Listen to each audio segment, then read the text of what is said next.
காங்கிரஸ் தான் நீட்டை கொண்டு வந்துச்சு, திமுக அதை ஆதரிச்சிச்சு. இதுதான் பாரதிய ஜனதாவாலையும் இவங்களுக்கு எதிரான கட்சிகளை பரப்பக்கூடிய ஒரு பரப்புரையா இருந்துகிட்டு இருக்கு. அதுக்கு காரணம் என்ன அப்படின்னு ஏன் அந்த நீட்டை கொண்டு வந்தாங்க அப்படின்னா, இந்தியா ஃபுல்லா இருக்கிற டாக்டர்ஸ்க்கு எல்லாருமே ஒரே தரத்தா இருக்கணும், ஒரே தரமா இருக்கணும் அப்படின்றதோட முதல் படி தான் அந்த நீட். ஆக்சுவலா ஒரு மனிதனுடைய தலை எப்படி இருக்கும், அந்த தலை தான் காங்கிரஸ். கை காலு இதெல்லாம் வந்து திமுக மற்ற கட்சிகள்லாம் வச்சுங்களேன். இப்ப தலை மேனிஃபெஸ்டோ இப்போ காங்கிரஸ்காரர் தான் பிரதமர் ஆக போறாருன்னு மறைமுகமாக சொல்லுது, தேர்தல் அறிக்கை சொல்லுது. காங்கிரஸ் வந்து இந்த எல்ஜிபிடி அறிவிப்பை வந்து பின்வாங்கணும்னு, மருத்துவம் படிச்சா கோடி கோடியா வாங்கி வீடு கட்டிடலாம், கோடி கோடியா வாங்கி மாளிகை கட்டிடலாம் நினைக்கிறாங்க. ஆனா அது தவறு. இது மருத்துவம் என்பது உயிர் சார்ந்தது. கண்டிப்பா இந்த படிப்புல வந்து படிக்கக்கூடியவங்க வந்து முதல்ல வந்து சாக்ரிஃபைஸ், தியாக உணர்வு இருந்தாலும் அதுக்குள்ள படிக்கலாம். எல்லார் வீட்லயும் 15 லட்ச ரூபா போட்டோம்னு சொன்னாரு. ஆனா 15 லட்ச ரூபான்னு வரல. அது ரெண்டாவது விஷயம். எல்லாமே கல்வியாவே இருக்கு. 1 to 12 இலவச கல்வி, கடன் தள்ளுபடி, இந்த மாதிரி காப்பீடு, இப்படி எல்லாமே அவங்க என்ன பண்றாங்கன்னா கம்ப்ளீட்டா அந்த எஜுகேட்டட் இந்தியாவை எஜுகேட் பண்ணணுன்றது மாதிரி தேர்தல் அறிக்கை கொடுத்துருக்காங்க. 10 லட்சம் ஓட்டு வாங்கிறது, 10 லட்சத்துக்கு கட்சி மாறுது. அப்படி மாற முடியாது. ஆனா தேர்தல் அறிக்கைகள் நீங்க நிறைவேற்றினா தான் அதை வெளியிடணும் அப்படின்னு சட்டத்தை கொண்டு வரும். அதாவது அப்ளிகபிள் மேனிஃபெஸ்டா இருக்கணும். அந்த புள்ள வைத்த வலி ஊசிக்கு இடுப்பு வலி ஊசி போட்டா என்ன செய்யறது? ஆனா அந்த தரத்தை ஏற்படுத்தக்கூடிய படிப்பு இந்த பிள்ளை எதிர்கொள்ள முடியாம இறந்து போயிட்டாங்க, தற்கொலை பண்ணிட்டாங்க நிறைய பேர் தமிழ்நாட்டில். இமேஜினரி மேனிஃபெஸ்டா இருக்கக்கூடாது. மிட்டாயிருக்கு வாமா அந்த பிள்ளை பக்கத்துல விரிச்சு காமிப்பாங்க, அது ஓடிடும். அந்த மாதிரி நீங்க வந்து வெறும் கையை காமிக்க கூடாது. இல்லை 25 lakhs வந்து யாருக்கு போக போகுது? காப்பீடுக்காரருக்கு போக போதா? அந்த தொகையை அளிக்க போறது யாரு? அந்த தொகையினுடைய முடிவு எங்க வந்து நிற்கும்?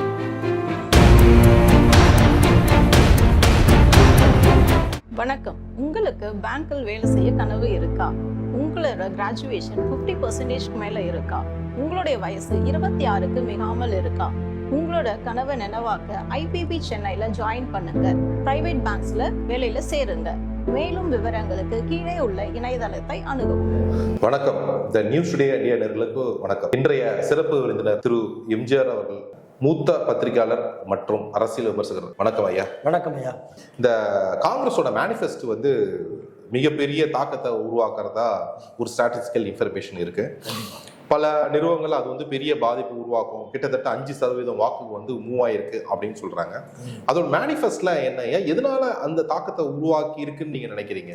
இது வந்து எதிர்கட்சியில, இப்போ காங்கிரஸ் வந்து எதிர்கட்சியில அமர்ந்திருக்கு. எதிர்கட்சியில ஒரு முக்கியமான ஒரு இடத்துல உட்காந்துருக்கு. அதாவது காங்கிரஸ் தான் தலை மாதிரி.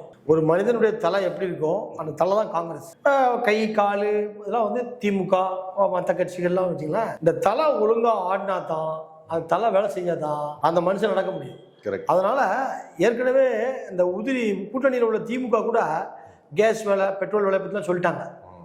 அதனால இவங்க இந்த தேர்தல் அறிக்கையில் அதை குறிப்பிட்டு சொல்ல முடியல யாரால, காங்கிரஸால. ஆனால் பாருங்க, இந்த காங்கிரஸ் அறிக்கையில் வந்து தயாரிப்பு பணியில் ஈடுபட்டுருக்காங்க பார்த்தீங்களா, இவங்கெல்லாம் மிகச்சிறந்த ஆட்கள் போல் தெரியுது. கிட்டத்தட்ட இந்தியா சிங் மாதிரி உலகத்துல பிரதமரே இருந்தது இல்ல. உலக வரலாற்றுல அவ்வளோ சிறந்த, அவ்வளோ பெரிய படிப்பு படித்த பிரதமர் இல்ல, இருந்தது இல்ல. இது வரைக்கும் உலகம் காணுமானும் தெரியல. ஆமா. ஆனா பாருங்க, இந்த பிரதமர் அறிவிக்காத ஒரு காங்கிரஸ் கூட்டணியில, இந்தியா கூட்டணியில இந்த தேர்தல் அறிக்கையே ஒரு பிரதமரா மாறிடுச்சு. என்ன கேட்டா, தேர்தல் அறிக்கை வந்து ஒரு பிரதமர், அதாவது அவங்களோட தலையே வந்து மேனிஃபெஸ்டோ தான். இப்ப தலை மேனிஃபெஸ்டோ இப்ப காங்கிரஸ்காரர் தான் பிரதமர் ஆக போறாருன்றது மறைமுகமா சொல்லுது, தேர்தல் அறிக்கை சொல்லுது. இப்ப இவ்வளவு பெரிய தேர்தல் அறிக்கை தயார் பண்ண காங்கிரஸ் தானே பிரதமர் ஆக முடியும். அதுல இருந்து ஒரு கார்கேவோ, ஒரு ராகுல் காந்தியோ, ஒரு சோனியா காந்தியோ தான் பிரதமர் ஆக முடியும். அதுக்கான வேலையை செஞ்சு முடிச்சிட்டாங்க அவங்க. குறிப்பா என்ன சொல்றாங்கன்னா, இந்த தேர்தல் அறிக்கை தயாரிக்கப்பட்ட பின்னணியே இவரு ராகுல் காந்தி ஜோடோ யாத்திரை போனார்ல, அப்போ ஒவ்வொருத்தரையா கேட்டிருக்காரு. அந்த மாணவிகள்கிட்ட, ஏழை மக்கள்கிட்ட. இப்போ அந்த இந்த பாஜக அரசு வந்த பிற்பாடு சில விஷயங்கள்லாம் அவங்க பெற்றிருப்பாங்கல்ல, இதை பற்றிலாம் ஒரு குறிப்பெடுத்திருக்காரு. நிறைய குறிப்புகள் எடுத்து தான் அதை எடுத்துட்டு போய் அதை நிவர்த்தி பண்றது எப்படின்னு தயாரிக்கும் ஒரு குழு அமைச்சு தான் அந்த தேர்தல் அறிக்கை தயாரானதா சொல்லப்படுது. வாசம் தான். இருந்தாலும் ஒரு தேர்தல் அறிக்கையில சில விஷயங்கள் வந்து சாதகமா, அதாவது பிராக்டிக்கலா அப்ளிகபிளா அப்படின்றது ஒரு கேள்விக்குறி. உதாரணத்துக்கு பாத்தீங்க அப்படின்னா, 25 லட்சம் ரூபாய் வந்து அவங்க காப்பீடு திட்டம்னு அறிவிச்சிருக்காங்க. 25 லட்சம் ரூபான்றது ஒரு பெரிய தொகை இல்லையா? இது இந்த சுமை வந்து ஒரு இன்சூரன்ஸ் கம்பெனிக்கு போக போதா, இல்ல வந்து இந்த சுமை வந்து அரசாங்கத்துக்கு மேல விழ போதா அப்படின்றது ஒரு கேள்விக்குறி இருக்கு இல்லைங்களா? இல்ல இது வந்து நல்ல கேள்வி. 25 லட்ச ரூபான்றது பெரிய அமௌண்ட் தான். அதே நேரத்துல பாத்தீங்கன்னா கல்வி கடன் சுத்தமா தள்ளுபடி பண்ணுவோம் இருக்காங்க. அது மாதிரி இலவச கல்வின்னு சொல்லியிருக்காங்க. இதெல்லாம் வந்து ஒரு திட்ட பின்னணி இல்லாம அறிவிக்க மாட்டாங்க. இதனுடைய வரைவுக்கு பின்னாடி நம்மளுடைய முன்னாள் மத்திய அமைச்சர் சிதம்பரம் இருக்காருல்ல, அவருடைய செயல்பாடுகள் இருக்கும்னு நான் நினைக்கிறேன். ஏன்னா அவர் தான் அந்த அறிக்கையை முன்னிறுத்த தேர்தல் அறிக்கையை வந்து முழுக்க அதை ரெடி பண்ணி அதை வந்து மக்களுக்கு கொண்டு போற வேலையை பார்த்திருக்காரு. பட் இந்த மன்மோகன் சிங், சிதம்பரம்லாம் வந்து மிகச்சிறந்த ஆளுமைகள், அவங்கெல்லாம் வந்து பொருளாதார வல்லுநர்கள். அதனால அதை எப்படி தீர்க்க முடியும்னு சொல்லி தீர்மானம் பண்ணி தான் அந்த அறிக்கை தயார் பண்ணியிருப்பாங்க போல் தெரியுது. நீங்க அருமையான கேள்வி வச்சுக்கி 25 lakhs வந்து யாருக்கு போகுது? காப்பீடுக்காரருக்கு போதா? அந்த தொகையை அளிக்க போறது யாரு? அந்த தொகையினுடைய முடிவு எங்க வந்து நிற்கும்? ரொம்ப அருமையான கேள்வி. ஆனா அது பெரிய அமௌண்ட் தான். உங்களுக்கு மோடி சொன்னாரு எல்லார் வீட்லயும் 15 லட்சம் ரூபாய் போட்டோம்னு சொன்னாரு. ஆனா அந்த 15 லட்ச ரூபான்னு வரல. அது ரெண்டாவது விஷயம். 15 லட்சம் எப்போ கட்டிட்டு இருக்காங்க, அது வேண்டாம். ஆனா இது 10 லட்சம் எக்ஸ்ட்ரா ஆயிடுச்சு. 25 lakhs காப்பீடு தான் ஆயிடுச்சு. அப்படின்னும் போது இது அதே கேள்விக்கு கேட்கப்படலாம். ஒருவேளை 15 லட்சம் அவரே தர முடியலையே, 25 lakhs எப்படியா கொடுப்ப அப்படின்னு சொல்லி கேட்கலாம்.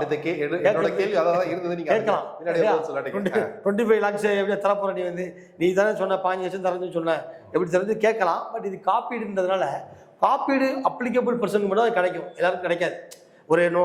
ஒரு கன்சர்ன் பர்சன், இந்த ஆளு பாதிக்கப்பட்டவர், அது 25 lakhs அப்ளை பண்ணக்கூடியவராக தான் கிடைக்குமே தவிர எல்லாருக்கும் வழங்க மாட்டாங்க. இல்லையே, அது இப்போ அந்த பேங்கிங் ப்ரொசீஜர் எப்படி இயங்கும் அப்படின்னா 25 லட்சம் வந்து ஒரு ஆளுக்கு இன்சூரன்ஸ் அதுக்கு உண்டான பிரீமியம் சந்தா தொகைன்னு ஒண்ணு இவங்க எந்த காப்பீட்டு திட்டத்துக்கு கூட இணையறாங்களோ அந்த காப்பீட்டு திட்டத்துக்கு கொடுக்கணும் இல்லையா?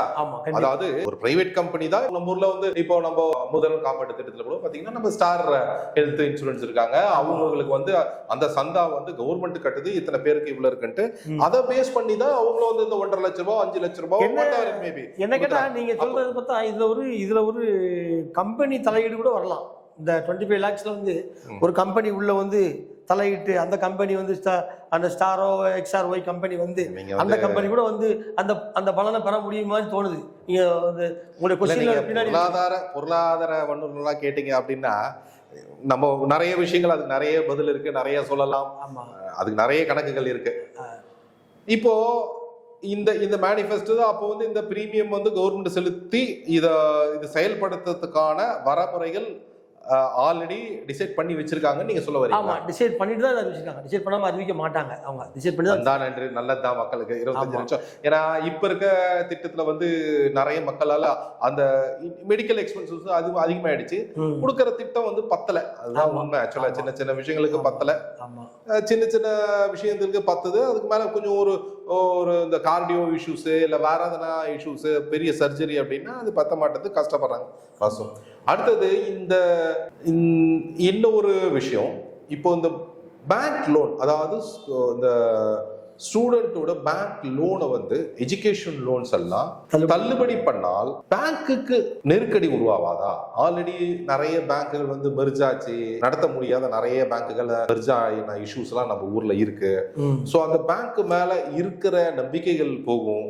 அந்த பேங்க்குக்கு எப்படி கவர்மெண்ட் வந்து அந்த பணத்தை அவங்களுக்கு கொடுக்க போறாங்க? இதெல்லாம் கேள்வி இருக்கு. இது ஒரு கேள்வி, இதுவும் நல்ல கேள்விதான். அதாவது ஏற்கனவே கடன்ல மூஞ்சி கிடக்கு நாடு, ஏற்கனவே வந்து கல்வி பேங்க்லாம் நீங்க சொன்ன எல்லா பேங்குமே தடுமாறிக்கிட்டு இருக்கு, பொருளாதாரம் ரொம்ப ஆடிக்கிட்டு கிடக்குன்னு சொல்றீங்க. இதுல என்ன பண்ணிருப்பாங்க தெரியுமா? அவங்க வந்து இந்த இதில் வந்து கல்விக்கான ஒதுக்கீடு அதிகரிச்சிருவாங்கன்னு நினைக்கிறேன். கல்விக்கான ஒதுக்கீடுல மிலிட்ரிக்கு அதிகரிக்குதா, மிலிட்ரிக்கு பட்ஜெட்ல மிலிட்ரிக்கு ஒதுக்குறாங்கல்ல, இத்தனை லட்சம் கோடி, இதை வந்து கல்வி பக்கம் கவனம் செலுத்த துவங்கிப்பாங்க போல் தெரியுது. ஏன்னா அவங்களுடைய திட்டத்தில் பார்த்தீங்கன்னா தேர்தல் அறிக்கையில எல்லாமே கல்வியாவே இருக்கு. 1 to 12 இலவச கல்வி, கடன் தள்ளுபடி, இங்கிற மாதிரி காப்பீடு, இப்படி எல்லாமே அவங்க என்ன பண்றாங்கன்னா கம்ப்ளீட்டா அந்த எஜுகேட்டட் இந்தியாவை எஜுகேட் பண்ணணுன்றது மாதிரி தேர்தல் அறிக்கை கொடுத்துருக்காங்க. ஒண்ணு. ரெண்டாவது, பாஜக என்னென்னலாம் போட்டுச்சோ அதை பூரா அப்படியே ரிவர்ஸ் பண்றாங்க. பாஜக என்னென்ன கொண்டு வந்திருக்கோ எல்லாம் ரிவர்ஸ் பண்றாங்க. உதாரணத்துக்கு தேர்தல் பத்திர கமிஷன் விசாரணை, ரபேல் ஊழல் விசாரணை, என்னென்ன இஷ்யூஸ் வந்துச்சோ அதெல்லாம் நாங்க மறு விசாரணை பண்ணுவோம் அப்படின்றாங்க. இது மட்டும் இல்லாம முக்கியமான ஒரு அறிவிப்பு வெளியிட்டிருக்காங்க இந்த தேர்தல் அறிக்கையில காங்கிரஸ். கட்சி தாவும் சட்டம் அதை உடனே நிறைவேற்றுவோம். கட்சி தாவ முடியாது. இந்த விஜயதாரணி மாறினாங்கல்ல, அப்படிலாம் மாற முடியாது. 10 லட்சம் பேர் ஓட்டை வாங்கிட்டு 10 லட்சம் ரூபாய்க்கு கட்சி மாறுது, 10 லட்சம் ஓட்டு வாங்கிறது 10 லட்சத்துக்கு கட்சி மாறுது, அப்படி மாற முடியாது. அது ஒரு சட்டம் ஏற்ற போறோம்னு இருக்காங்க. இனி அப்படி ஏற்றினா யாரும் கட்சி மாற முடியாது, வாய்ப்புகள் ரொம்ப கம்மி. சட்டத்தை ஏற்றி பாஸ் பண்ணாங்கன்னா அந்த கட்சியில இப்போ காங்கிரஸ் வச்சா காங்கிரஸ்ல அவர் இருப்பாரு, அவர் பிஜேபிக்கு போக முடியாது. இதை பத்தி நம்ம தெளிவா பேசணும் அப்படின்னா இது ரொம்ப பெரிய அபத்தம். அதாவது நான் வந்து மாருதி கார் வாங்க போறேன்னு சொல்லிட்டு அதுக்கு பணத்துக்கு, அதாவது நான் ஒரு பென்ஸ் கார் வாங்க போறேன்னு சொல்லிட்டு பணத்தை கட்டிட்டேன். இல்ல பணம் எல்லாம் கட்டிட்டேன், இப்போ இந்த மாருதி காரை வச்சுக்கோன்ற மாதிரி கதை. அந்த கதை தான் தலைமையை பார்த்து ஓட்டு போட்டுட்டு அப்புறம் அந்த தலைமை இல்ல நீ இந்த தலைமைக்கு போ அப்படின்றது மக்கள் வந்து பாவம். உண்மையாலுமே இதுல உண்மையிலேயே இந்த கட்சி மக்கள் தான் பாதிக்கப்படுறாங்க. ஆமா ஆமா, மிகப்பெரிய வந்து மக்களுக்கு அவங்களை நம்பி ஓட்டு போடுறாங்க. ஆமா, அவங்கள நம்பி ஓட்டு போடுறது அநியாயமா. நீ உன்னோட லாபத்துக்காக தெருல விட்டு ஓடிடுது, அப்படி வந்து ஓடுறது அது தப்பு இல்ல. தப்பு. ஆனா இதுக்கு ஒரு சட்டம் ஏற்றணும் சார். அதை விட முக்கியமான நான் ஒரு பத்திரிக்கையாளர் ஒரு கோரிக்கை வைக்கிறேன், இந்த டிபேட் மூலமா கோரிக்கை வைக்கிறேன். தேர்தல் அறிக்கை ரெடி பண்றாங்கல்ல எல்லா கட்சிகளுமே வந்து, இந்த தேர்தல் அறிக்கையெல்லாம் முழுமையா நிறைவேற்றணும். நிறைவேற்றாட்டா அதை சொல்லக்கூடாது. நிறைவேற்றதை மட்டும் தான் தேர்தல் அறிக்கையில சொல்லணும். சும்மா வந்து கையில மண்ணா திரிப்பேன், வானத்துல பட்டா வானத்துல வந்து இது விடுவேன், வந்து வானவில்ல காமிப்பேன், தங்கத்தை இந்த மாதிரி பல கற்பனை திட்டங்கள்லாம் இல்லாம மக்களுக்கு போய் சேரக்கூடிய திட்டங்களை மட்டும் நீ அறிவிக்கணும். இதுக்கு வந்து தேர்தல் அறிக்கைன்றது ஒரு சாதாரணமானது கிடையாது. இப்போ பாஜக வந்து தேர்தல் அறிக்கை வெளியிடவே இல்லை, காங்கிரஸ் தான் வெளியிட்டு இருக்குது. அந்த அறிக்கை வந்து ரொம்ப ரீச் ஆகின்னு சொல்றாங்க. இப்போ அவங்களும் ஒரு அறிக்கை வெளியிடுவாங்க, அவங்க பாஜக வெளியிடுவாங்க. அந்த அறிக்கை எப்படின்னு நமக்கு தெரியாது, அவங்க இது வரைக்கும் அது வெளியே வரல, வெளியே தான் தெரிய வந்து. ஆனால் தேர்தல் அறிக்கைகள் தயாரித்து வெளியிடக்கூடியவங்க அதை நிறைவேற்றுறதுக்கு சட்டம் நிறைவேற்றணும். நீங்கள் நிறைவேற்றினா தான் அதை வெளியிடணும் அப்படின்றது சட்டத்தை கொண்டு வரணும். அதாவது அப்ளிகபிள் மேனிஃபெஸ்டா இருக்கணும், அதாவது இமேஜினரி மேனிஃபெஸ்டா இருக்கக்கூடாது. கரெக்ட். ஏன்னா நீங்க வந்து அதை நிப்பாட்டி தானே நீங்க மக்கள்கிட்ட ஓட்டு கேட்குறீங்க. நீங்க வந்து மக்களை வந்து ஏமாத்தக்கூடாதுல்ல. கண்டிப்பா. நீங்க இந்த ஐஸை காமிச்சு ஏமாத்துறது, சின்ன பிள்ளைல சின்ன குட்டி பிள்ளைல ஏமா அந்த முட்டை இப்படி பொத்தி வச்சுப்பாங்க, மிட்டாய் இருக்கு வாமா, அந்த பிள்ளை பக்கத்துல வரும் விரிச்சு காமிப்பாங்க, அது ஓடிடும். அந்த மாதிரி நீங்க வந்து வெறும் கையை காமிக்க கூடாதுல்ல. இதுலாம் தேர்தல் அறிக்கை இருக்குது அப்படின்னு சொல்லி காமிச்சிட்டு அவர் மக்கள் பக்கத்துல ஓட்டு போட்டவொடனே வெறும் கையை காமிச்சிருது, அது தப்பு இல்லை. இப்ப தேர்தல் அறிக்கைன்றது ஒரு முக்கியமான ஒரு ரோலா இருக்கு தேர்தல் நேரத்துல. எல்லா கட்சிக்குமே இது பொருந்துற மாதிரி, ஈச் அண்ட் எவரி கட்சிகளுக்கு பொருந்துற மாதிரி தேர்தல் அறிக்கை வெளியிடும் கட்சிகளுக்கு வந்து அது நிறைவேற்றக்கூடிய பக்குவம் வரணும். அதுக்கு ஒரு சட்டம் ஏற்றணும். இது ஒரு தாழ்மையான கோரிக்கை நமக்கு வந்து. இந்த கோரிக்கையை வந்து எந்த அரசும் நிறைவேற்றணும் இந்த கோரிக்கையை வந்து அப்படின்னு சொல்லி நம்மளுடைய கோரிக்கை வைக்கிறோம். இப்போ அடுத்த அறிக்கை வந்து பாத்தீங்கன்னா 400 ரூபாய் கொடுக்குறாங்க, அதாவது தின 100 நாள் கூலிக்கு வந்து 400 ரூபாய் கொடுக்குறாங்கன்னு சொல்றது. இதனால திருப்பி அரசாங்க சுமை அதிகமாகாதா? இப்ப இது ரெண்டுத்துக்கும் ஒரு வழி இருக்கு.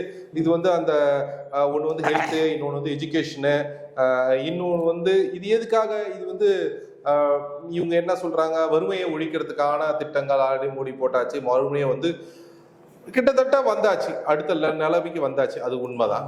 ஆனா இந்த திட்டத்தினால அரசாங்கத்துக்கு பலுதானே அதிகமாகும். கண்டிப்பா பொருளாதாரம் வந்து இப்போ வந்து சேர்ந்துள்ள நிலையில காங்கிரஸ் தேர்தல் அறிக்கையில் எல்லாமே வந்து கடன் வாங்க வேண்டிய சூழ்நிலை வந்துருமோ, கடன் வாங்க வேண்டிய நிலைமை வந்துருமோ, மேலும் உலக வங்கிகள்கிட்ட பல வங்கிகள்கிட்ட கடன் வாங்க வேண்டிய நிலைமை வந்துருமோ நம்ம யோசிக்கிறோம்.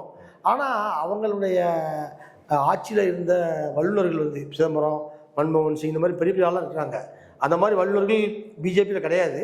பட் வந்து அந்த அவங்க சாதிக்க முடியும்னு சொல்லி ஒரு இதை நிறைவேற்ற முடியும் நம்மளால அப்படின்னு சொல்லி ஒரு நம்பிக்கையில் அவங்க அந்த தேர்தல் அறிக்கை சொல்லியிருப்பாங்கன்னு நான் நினைக்கிறேன்.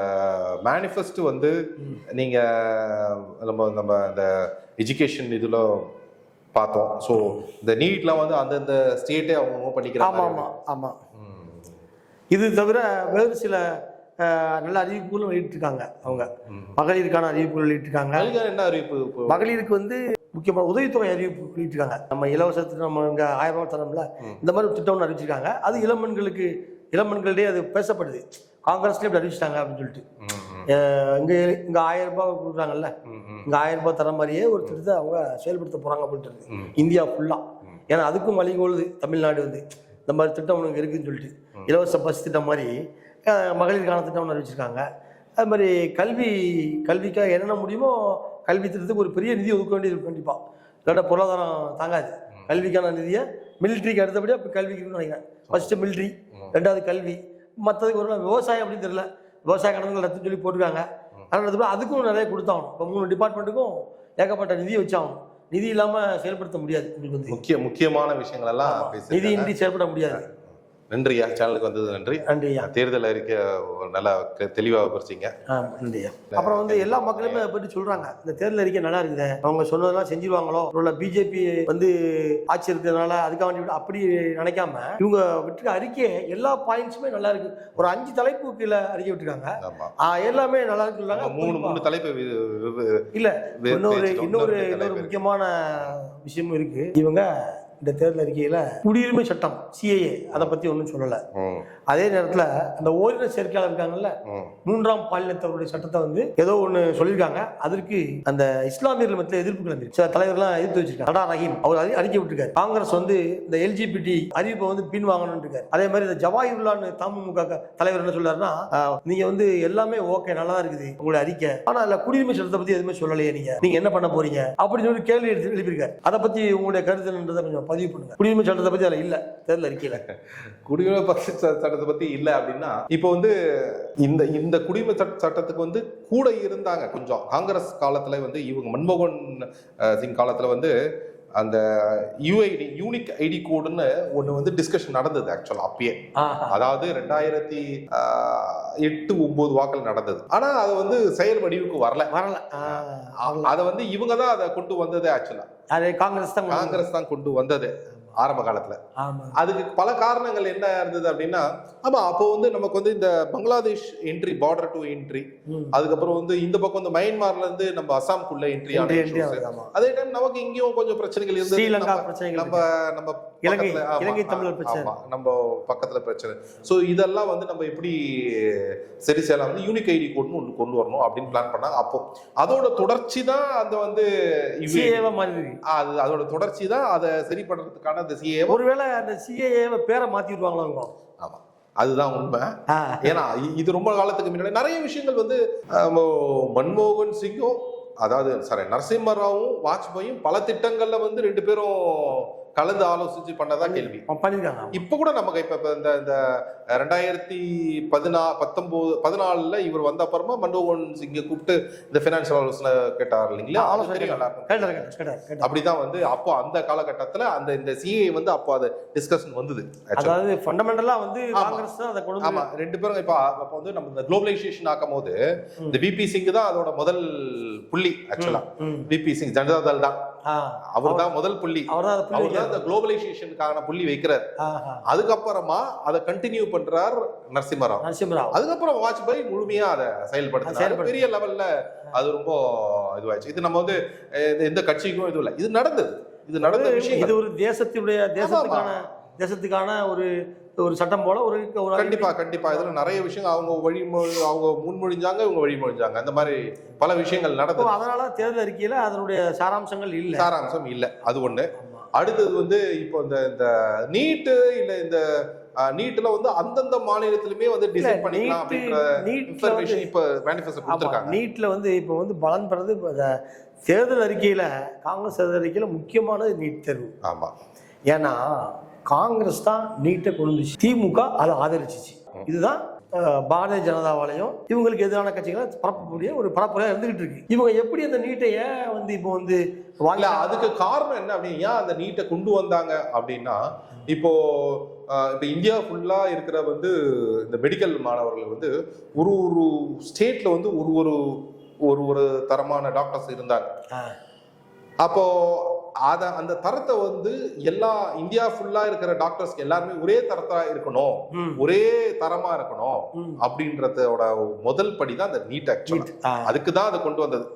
எல்லாரும் குவாலிஃபைடா இருக்கணும், அவங்கதான் வந்து ஒரு மெடிக்கல் டாக்டர் ஆகணும் அப்படின்றதான். இப்ப நீங்க கூட பார்த்திருப்பீங்க, போன 2-3 வருஷத்துக்கு முன்னாடி பீகார்ல ஒரு ஸ்டேட் ஃபர்ஸ்ட் ஸ்டூடெண்ட் ஒண்ணுமே தெரியல. ஆமா, டாக்டர் ஸ்டேட் ஃபர்ஸ்ட். ஆனா இந்த மாதிரியான இஷ்யூ டாக்டருக்கு வந்துட்டா எவ்வளவு பெரிய பிரச்சனை. ஆமா, அந்த ரீசனுக்காக தான் ஊசியை மாத்தி போட்டு எனக்கு பர்சனல் அனுபவம் இருக்குது. இருதய வலிக்கு வயிற்று வலி ஊசி போட்டாங்கன்னா போய் சேர்ந்துருவாங்க. அது சிக்கல் இருக்குல்ல. இல்ல, எனக்கே பர்சனலா வந்து எனக்கு அனுபவம் இருக்கு. மீரட்ல நான் இருக்கும். இல்ல சார், நானும் ஒரு சம்பவத்தை பதிவு பண்றேன். மருத்துவம் என்பது சாதாரணமான படிப்பு அல்ல. இது மருத்துவம் என்பது உயிர் சார்ந்தது. கண்டிப்பா இந்த படிப்புல வந்து படிக்கக்கூடியவங்க வந்து முதல்ல வந்து சாக்ரிஃபைஸ், தியாக உணர்வு இருந்தாலும் அதுக்குள்ள படிக்கலாம்.